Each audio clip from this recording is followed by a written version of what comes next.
ಆತ್ಮೀಯ ಬಂಧುಗಳೇ, ಶ್ರೀಮದ್ ಭಗವದ್ಗೀತೆ ತತ್ವ ವಿವೇಚನಿ ಟೀಕಾ ಅಧ್ಯಾಯ 2 ಸಾಂಖ್ಯಯೋಗ. ಇದರಿಂದ ನಾವು 40ನೇ ಶ್ಲೋಕವನ್ನ ತಿಳ್ಕೊಳ್ತಾ ಇದ್ವಿ. ಓದ ಭಾಗದಲ್ಲಿ ಈ ಕರ್ಮಯೋಗದ ಉಪಕ್ರಮದ ನಾಶ ಇಲ್ಲ ಅಂತ ಹೇಳಿದ್ರಲ್ಲ, ಅದಕ್ಕೆ ಅರ್ಥ ಏನು ಅಂತ ತಿಳ್ಕೊಳ್ತಾ ಇದ್ವಿ. ಅಂದ್ರೆ ನಾವು ಮಾಡುವಂತ ಕರ್ಮಯೋಗದ ಸಾಧನೆ ಸ್ವಲ್ಪ ಆಗಿದ್ರು, ಯಾವುದೋ ಒಂದು ಕಾರಣದಿಂದ ನಾವು ಅದನ್ನ ಬಿಟ್ಟಿದ್ರು ಕೂಡ ಅದು ಮುಂದಿನ ಜನ್ಮದಲ್ಲಿ ನಾವು ಮತ್ತೆ ಅದನ್ನ ಶುರು ಮಾಡ್ತೀವಿ. ನಾವು ಮಾಡಿಲ್ಲ ಅಂದ್ರೂ ಅದು ನಮ್ಮ ಕೈಯಲ್ಲಿ ಮಾಡಿಸುತ್ತೆ ಅನ್ನೋದನ್ನ ತಿಳ್ಕೊಂಡ್ವಿ. ಅದನ್ನ 6ನೇ ಅಧ್ಯಾಯದಲ್ಲಿ 43-44ನೇ ಶ್ಲೋಕದಲ್ಲಿ ಇದನ್ನ ವಿವರಣೆ ಮಾಡಿ ಹೇಳಿದಾನೆ. ಆ ಶ್ಲೋಕಗಳಲ್ಲಿ ಏನ್ ಹೇಳಿದಾನೆ ಅನ್ನೋದನ್ನ ನಾವು ತಿಳ್ಕೊಳ್ಳೋಣ. ಶ್ಲೋಕ 43 ಏನ್ ಹೇಳಿದಾನೆ, ಬರೀ ನಾನು ಅದರ ಅರ್ಥವನ್ನ ಹೇಳ್ಬಿಡ್ತೀನಿ.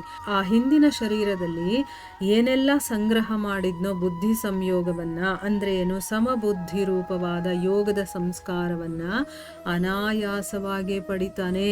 ಅಂದ್ರೆ ಕೃಷ್ಣ ಹೇಳ್ತಾ ಇದ್ದಾನೆ ಅರ್ಜುನನಿಗೆ, ಹಿಂದಿನ ಶರೀರ ಅಂದ್ರೆ ಆ ಶರೀರದಲ್ಲಿ ಈಗಿಲ್ಲ ಅವನು, ಆದರೂ ಕೂಡ ಆ ಶರೀರದಲ್ಲಿ ಅವನು ಏನೇನೆಲ್ಲ ಸಂಗ್ರಹಣೆ ಮಾಡಿ ಇಟ್ಕೊಂಡಿದ್ನೋ ಆ ಯೋಗ ಸಂಸ್ಕಾರವನ್ನ ಅವನು ಮುಂದಿನ ಜನ್ಮ ಬಂದಾಗ ಅನಾಯಾಸವಾಗಿ, ಈಗ ನಾವೇ ನೋಡ್ತೀವಿ ಬೇಕಾದಷ್ಟು ಜನ ಒಂದು 10 ವರ್ಷದವರೆಗೂ ಅಥವಾ 15 ವರ್ಷನೋ ಏನೋ ಇರ್ಬೋದು, ಅದಾಗಿದ ತಕ್ಷಣ ಇದ್ದಕ್ಕಿದ್ದಂಗೆ ಆಧ್ಯಾತ್ಮಿಕದಲ್ಲಿ ಅವರು ಬೆಳೆಯೋದಕ್ಕೆ ಶುರು ಆಗ್ತಾರೆ, ದೊಡ್ಡ ಹೆಸರು ಪಡಿತಾರೆ. ಚಿಕ್ಕ ಚಿಕ್ಕ ಮಕ್ಕಳನ್ನ ನಾವು ನೋಡ್ತೀವಿ, ಚಿಕ್ಕ ವಯಸ್ಸಲ್ಲೇ ಅವರಿಗೆ ಭಾಗವತ, ಭಗವದ್ಗೀತೆ ಎಲ್ಲ ಶ್ಲೋಕಗಳು ಕಂಠಪಾಠವಾಗ್ಬಿಟ್ಟಿರುತ್ತೆ, ಮತ್ತು ಅದರ ಅರ್ಥವನ್ನೆಲ್ಲ ಹೇಳ್ತಿರ್ತಾರೆ. ಎಲ್ಲಿಂದ ಬರುತ್ತೆ ಅಷ್ಟು ಚಿಕ್ಕ ವಯಸ್ಸಿಗೆ? ಅವ್ರೇನು ಸಾಧನೆ ಮಾಡಿರ್ತಾರ? ಇಲ್ಲ, ಅದು ಹೋದ ಜನ್ಮದ ಪುಣ್ಯದ ಫಲ.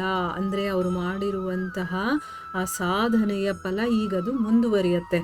ಆಯಿತಾ? ಅಷ್ಟೇ, ನಾವು ಇದನ್ನು ಚೆನ್ನಾಗಿ ಅರ್ಥ ಮಾಡ್ಕೊಂಡ್ಬಿಡ್ಬೇಕು. ಅನಾಯಾಸವಾಗಿ ಅದು ಅವ್ರಿಗೆ ಸಿಕ್ಬಿಡುತ್ತೆ.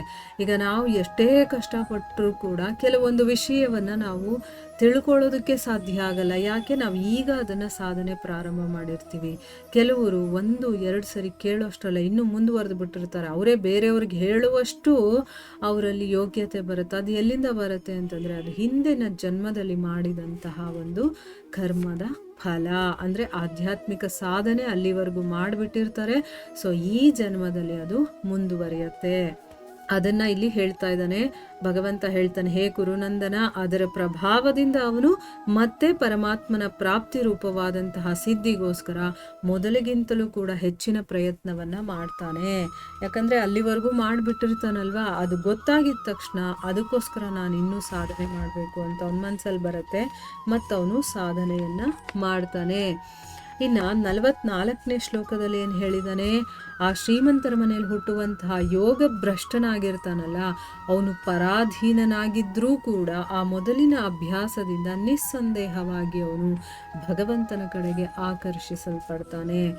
ನೋಡಿ, ಅವನು ಶ್ರೀಮಂತರ ಮನೆಯಲ್ಲೇ ಹುಟ್ಟಿರಲಿ, ಅವನು ಯೋಗ ಭ್ರಷ್ಟನಾಗಿರಲಿ, ಪರಾಧೀನನಾಗಿದ್ರೂ ಕೂಡ ಅವನು ಹಿಂದಿನ ಜನ್ಮದಲ್ಲಿ ಮಾಡಿರ್ತಾನಲ್ಲ ಅಭ್ಯಾಸವನ್ನ, ಅದು ಏನು ಮಾಡುತ್ತೆ ಅಂತಂದ್ರೆ ಮತ್ತೆ ಅವನನ್ನ ಭಗವಂತನ ಕಡೆಗೆ ಕರ್ಕೊಂಡು ಹೋಗುತ್ತೆ. ಅಂದ್ರೆ ಭಗವಂತ ಅಂದ್ರೆ ಅವನಿಗೆ ಆಕರ್ಷಣೆ ಬರುತ್ತೆ.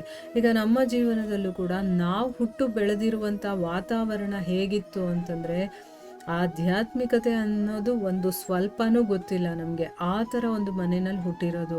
ನನಗೆ ಸ್ವಲ್ಪ ವಯಸ್ಸು ಆಗ್ತಾ ಆಗ್ತಾ ಹೈಸ್ಕೂಲು, ಕಾಲೇಜ್ ಮೆಟ್ಲು ಏರದ ಮೇಲೆ ಆಮೇಲೆ ದೇವರ ಬಗ್ಗೆ ನನಗೆ ಒಂದು ಸ್ವಲ್ಪ ಆಸಕ್ತಿ, ದೇವರು ಅಂದರೆ ಏನು ಅದರ ತಿಳ್ಕೋಬೇಕು ಅನ್ನೋ ಒಂದು ಆಸಕ್ತಿ. ಆಮೇಲೆ ಯಾರೋ ಒಬ್ಬರು ನನಗೆ ಸಿಕ್ಕಿ ಅಲ್ಲಿಂದ ನನಗೆ ಆಧ್ಯಾತ್ಮಿಕದ ಒಂದು ಪರಿಚಯ ಆಗುತ್ತೆ. ಅಂದರೆ ನಾವು ಮಾಡಿ ಬಿಟ್ಟಿರುವಂತಹ ಸಂಸ್ಕಾರ ಇರುತ್ತಲ್ಲ, ಅದು ನಮ್ಮನ್ನು ಭಗವಂತನ ಕಡೆಗೆ ಆಕರ್ಷಣೆ ಮಾಡುತ್ತೆ.